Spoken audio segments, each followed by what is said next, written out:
Telugu Desam party మండల ముఖ్య నాయకులు కార్యకర్తలతో జిల్లా తెలుగుదేశం పార్టీ కార్యాలయంలో తెలుగుదేశం పార్టీ రాష్ట్ర ఉపాధ్యక్షులు ఒంగోలు శాసనసభ్యులు దామచల జనార్దన్ సమీక్ష సమావేశం నిర్వహించారు.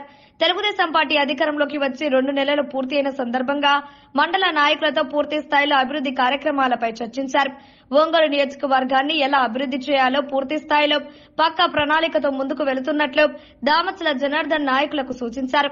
మీ దగ్గర ఎలాంటి సమాచారం ఉన్నా వెంటనే నాకు అందించాలని కోరారు.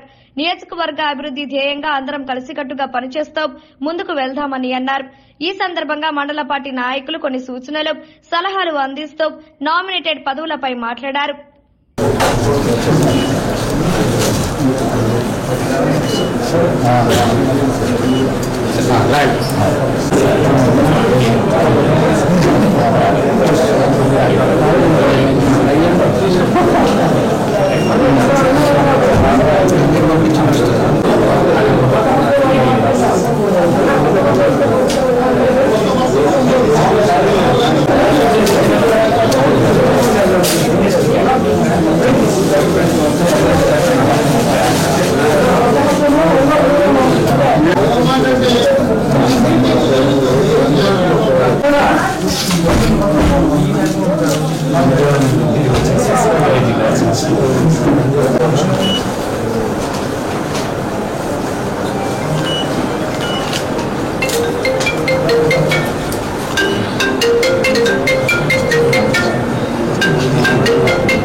శ్రీవారు